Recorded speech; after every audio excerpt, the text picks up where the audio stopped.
ये खबर केआर मंगलम यूनिवर्सिटी द्वारा प्रस्तुत की गई है। ढाका से लेकर दिल्ली तक इस वक्त सिर्फ एक ही सवाल गूंज रहा है। आज जब शेख हसीना माइक थामेंगी तो किस किस की नींद उड़ने वाली है? जी हाँ, भारत में बैठी शेख हसीना के एक सिंगल ऐलान ने बांग्लादेश की पूरी राजनीति में हड़कंप मचा दिया है। मोहम्मद यूनुस से लेकर ढाका की नई सरकार तक हर कोई सांस रोककर इंतजार कर रहा है कि आखिर हसीना किन किन मुद्दों पर विस्फोट करने वाली हैं। क्या वो 2024 के तख्ता पलट का सच खोलकर किसी बहुत बड़ी विदेशी साजिश का नकाब उतारेंगी?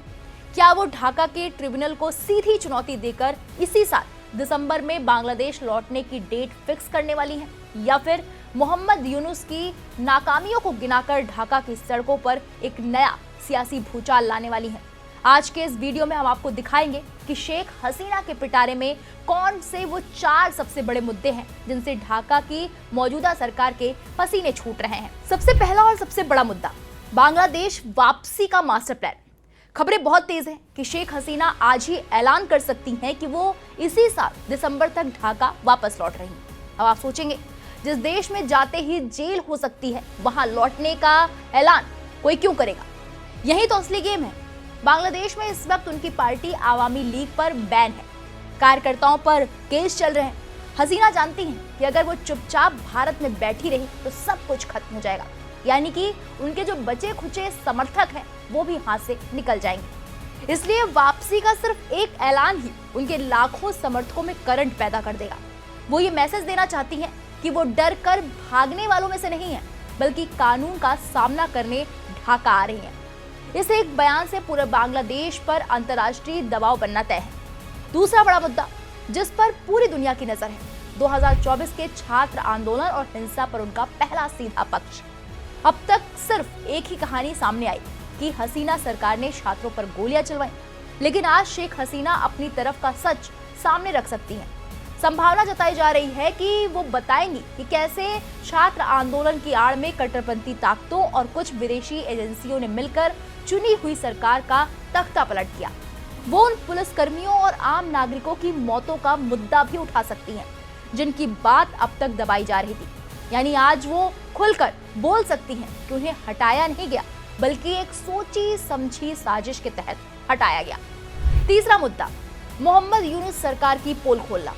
जब से शेख हसीना भारत आई हैं, बांग्लादेश में बहुत कुछ बदला है। महंगाई आसमान छू रही है और यूनुस की जब सरकार थी उस समय भी बहुत कुछ बदला था। शेख हसीना आज अपनी इस प्रेस कॉन्फ्रेंस में यूनुस को सीधे कटघरे में खड़ा कर सकती हैं। वो बांग्लादेश की आवाम को याद दिला सकती हैं कि उनके 15 साल के राज में देश ने क्या क्या तरक्की की थी। वो आवाम से सीधा सवाल पूछ सकती हैं, क्या इसी बांग्लादेश के लिए आंदोलन हुआ था? चौथा और सबसे संवेदनशील मुद्दा, कानूनी शिकंजा और प्रत्यर्पण। ढाका की ट्रिब्यूनल कोर्ट ने हसीना को हत्या और भ्रष्टाचार का दोषी ठहराया है और तारिक सरकार लगातार भारत से मांग कर रही है कि हसीना को हमें सौंप दो। आज शेख हसीना इन मुकदमों पर अपनी चुप्पी तोड़ सकती हैं। वो सीधे कह सकती हैं कि अदालत और ये मुकदमे सिर्फ एक पॉलिटिकल ड्रामा है जिसका मकसद उन्हें राजनीति से बाहर करना है। वो साफ कर सकती है कि वो मुकदमों से डरती नहीं है, लेकिन उन्हें निष्पक्ष न्याय चाहिए, न कि किसी राजनीतिक बदले की कार्रवाई। शेख हसीना 5 अगस्त को सत्ता से हटाए जाने की दूसरी बरसी पर ऐसा बहुत कुछ बोल सकती हैं, जिसकी वजह से बांग्लादेश में हड़कंप मचा हुआ है। आपको बता दें कि हसीना वर्चुअली अपना संबोधन देंगी।